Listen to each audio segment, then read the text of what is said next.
Alors, tant qu'on y est, je voulais insister aussi sur un autre élément de structure qui est la poutre. Hein, voilà. Donc la poutre, là je l'ai dessinée en coupe en jaune. Hein, voilà. Donc une poutre, c'est bien ce qui part d'ici, hein, on va dire au nu supérieur du plancher en béton et qui descend jusque là. Cette partie en dessous, là, sous le plancher, s'appelle la retombée. Il y a une poutre, il existe des poutres qui remontent comme ça. Donc ça, on appelle la partie au-dessus le relevé. Et on appelle ça une poutre en relevé. Hein, ça se fait quand en dessous, on ne veut pas voir dépasser la poutre. Voilà. Donc pour le maîtrait de la poutre, attention, attention. C'est-à-dire qu'il va y avoir le coffrage de la retombée. Hein, donc pareil, on coffre que cette partie-là. Par contre, il faut bien compter le béton pour toute cette partie et appliquer le ratio d'acier. Alors pour une poutre, on est à 100-120 kg, ça dépend des poutres, mais quelque chose comme ça, hein, autour de 120 kg par mètre cube. Et donc vos armatures sont... Attention, parce que parfois on se fait piéger à compter que ici, puisqu'on a coffré que cette partie-là, si je commence à faire le maîtrait du coffrage, je vais compter le béton uniquement de cette partie, et là je me fais avoir. Hein, voilà. Donc comptez bien tout ça, hein, voilà, toute cette partie-là. Alors après, en entreprise, vous verrez, parfois en entreprise, on vous fait, pour ceux qui travailleront en études de prix et qui travailleront en entreprise de maçonnerie, parfois effectivement on compte le béton de la retombée, et il faut bien faire attention de bien compter tous les aciers, et on compte le béton en même temps que le plancher. Mais ici, en formation, distinguez bien toute la partie en jaune, ça c'est le béton de la poutre, et les deux planchers, hein, de part et d'autre de la poutre. Ça, c'est pour la poutre. Voilà. Après, on imagine que la poutre est dans l'autre sens. Hein. Là, sur mon dessin dessous, la poutre est en longueur, là, voilà. Et il y a un poteau qui vient reprendre la poutre, et du coup, le plancher aussi. Voilà. Le poteau, lui, il est prioritaire. Hein, je veux dire, le poteau, c'est celui qui va reprendre le plus de charge. Hein, voilà. Il va partir du dessus de la semelle de fondation, ou de la fondation, hein, ça peut être un massif ou autre.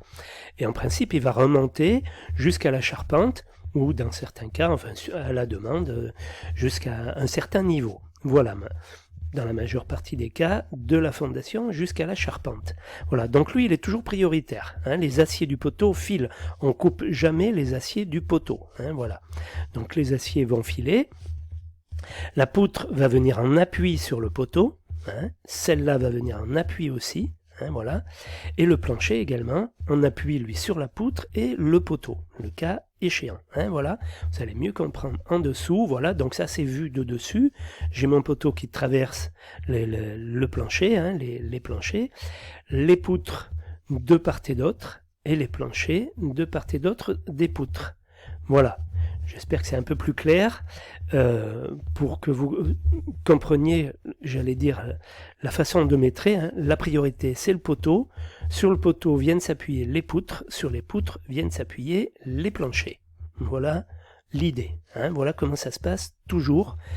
Vous, en tout cas, pour faire votre maîtrait. Hein. Voilà, en faisant comme ça, vous travaillez d'une façon rigoureuse.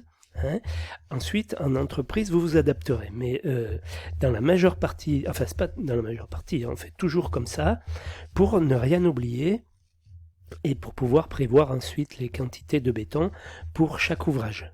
Voilà. Alors, je suis bien d'accord, parce que ce qui vous induit en erreur partout, c'est quand on voit ça. Lorsque je vois le chantier fini, effectivement, je vois... Alors, attendez, je voulais grossir un peu le... Voilà. Je vois ça, moi, sur le chantier, je vois tout, donc j'ai tendance à dire, tout ça, c'est du plancher, sauf que tout ça, ce n'est pas du plancher. Ici, bon, là, on voit une planelle ou du coffrage, plutôt une planelle, et donc là, j'ai mon chaînage. À côté du chaînage là, j'ai le plancher, et puis par là ou ailleurs, hein, ou dans ce sens-là, j'ai une poutre ou une longrine qui vient reprendre le plancher. Voilà. Alors bien sûr, d'ici ça ne se voit pas, mais ce sont des ouvrages différents. Attention de ne pas se faire avoir.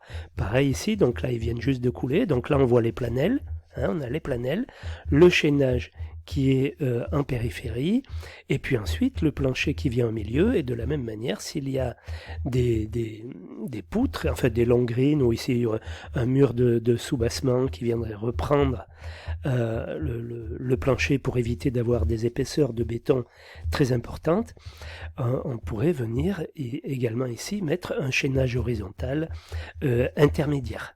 Voilà. Donc tout ça, attention à bien faire le métré, à bien distinguer chaque élément, hein, comme on aura pu voir dans cette vidéo. Voilà, donc je voulais préciser ces choses-là avant que vous fassiez le métré pour éviter les questions et pour vous éviter de perdre du temps aussi et de vous agacer.